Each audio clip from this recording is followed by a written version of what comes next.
श्रावण महीने की 9वीं तिथि। कौन सी तिथि? 9वीं।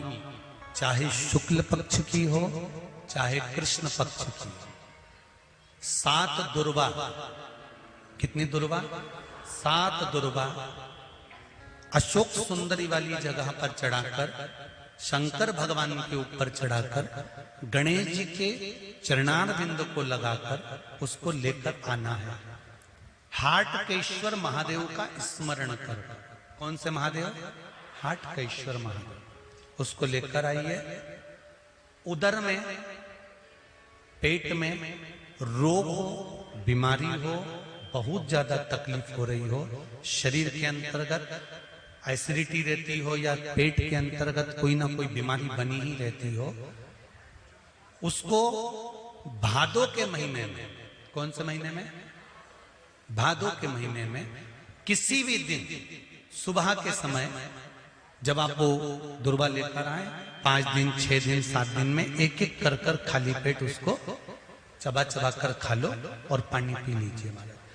करना पड़ेगा श्रावण महीने में, खाना पड़ेगी भादों में। चतुर्मास में चारों महीनों का बड़ा बड़ा महत्व है। कभी आपको एक स्मरण रहा हो कि जिस नारी के, स्त्री के रजोधर्म से जुड़ी हुई या पुरुष वर्ग में भी कहीं ना कहीं किसी ना किसी रूप में इस उदर से लेकर एड़ी तक के बीच में जो भी तकलीफें होती हैं उससे जुड़ी हुए के लिए भी सावन के महीने में एक प्रयोग आता है। उसको कर लेने से संपूर्ण जीवन समय में ये नाभि कोश से लेकर एड़ी तक के बीच में कभी तकलीफ हो ही नहीं। और वो जल शंकर भगवान को शूलपाणेश्वर महादेव के नाम से चढ़ाया था। कौन से महादेव के नाम से? शूलपाणेश्वर महादेव। कब स्थान है कि वो जल कहां चढ़ता है? तो पहले तो 9वीं तिथि का दुर्वा प्रयोग भगवान शंकर को समर्पित करते हुए, अशोक सुंदरी वाली जगह पर समर्पित करते हुए श्री गणेश जी महाराज को कहकर, आपको याद होगा जिस समय पर श्री गणेश जी महाराज कुबेर जी महाराज के घर में भोजन करने गए थे, सारा अन्न भगवान गणेश जी पा गए थे, तब शंकर भगवान ने दुर्वा भेजी थी। ये दुर्वा जब गणेश जी को भेजी गई थी तो वो औषधि के लिए भेजी गई थी कि गणेश जी ने ज्यादा पा लिया है तो शरीर में रोग ना हो जाए, पेट में कोई रोग ना हो जाए। तब शिव जी ने भेजी थी अशोक सुंदरी के माध्यम से। इस दुर्वा का प्रभाव रोग मुक्ति के लिए किया गया। लक्ष्मी, आज शनिवार का दिन है जिस दिन अपन इस दरिद्रता से मिलने के लिए पीपल के पेड़ के नीचे आए हैं। हिंदू धर्म में ये दिन पीपल के वृक्ष के लिए पूजनीय होगा। जो भी शनिवार के दिन पीपल के वृक्ष की पूजन करेगा, दूध चढ़ाएगा या मिष्ठान का भोग लगाएगा, लक्ष्मी और नारायण उसके घर में प्रवेश कर जाएगा। लक्ष्मी और नारायण उसके घर में प्रवेश करेगा। इसलिए नियम बनाया। कौन से दिन का? शनिवार। लक्ष्मी जी बोली, नारायण आपने तो एक दिन का वार लिख दिया। शंकर जी ने 7 वार बनाए हैं, रविवार, सोमवार, मंगल, बुध, गुरु, शुक्र और शनि। ये शिव जी ने बनाया। अब एक दिन आपने अपना बना लिया, बाकी के दिन अगर कोई इस पीपल के वृक्ष के नीचे आएगा और यहाँ तो दरिद्रता बैठी है तो उसका क्या होगा?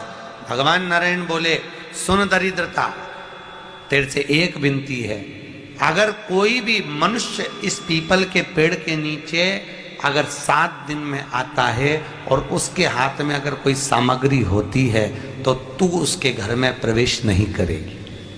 नियम में पीपल के वृक्ष का या तो पानी का लोटा लेकर जाओ, कुंकू का चोपड़ा लेकर जाओ, शक्कर लेकर जाओ या पेड़ के नीचे चींटी को डालने के लिए आटा ले जाओ, पर खाली हाथ पीपल के वृक्ष के नीचे कभी मत जाओ, कभी नहीं जाओ। खाली हाथ जाओगे तो दरिद्रता तुम्हारे घर में प्रवेश करेगी। दरिद्रता उठकर खड़ी होकर बोली, नारायण तुमने अपनी मनमानी करी है, एक दिन मुझे भी मेरा चाहिए। भगवान ने कहा, बोल कौन सा दिन चाहिए? दरिद्रता कहती है, रविवार के दिन इस पीपल के वृक्ष के नीचे मैं दिन भर नृत्य करूं, इसमें रहूं, और जो यहाँ आए रविवार को मैं उसके घर में प्रवेश करूं। भगवान ने कहा ठीक है, दरिद्रता। रविवार का दिन एक ऐसा दिन रहेगा जिस दिन तू इस पीपल के वृक्ष के नीचे नृत्य करेगी, और जो आएगा इस पीपल के वृक्ष के नीचे तो उसके साथ प्रवेश करेगी। मैंने तुझे वर दिया। इसलिए हमारे यहाँ केवल पीपल का वृक्ष अगर दीवार में भी लग जाता है ना, किसी की फैक्ट्री की दीवार में, किसी के घर की दीवार में पीपल का वृक्ष अगर लग जाता है, पीपल का पौधा लग जाता है, उसको कितना भी तोड़ लो वो वापस लग जाएगा। फिर तोड़ोगे फिर लग जाएगा।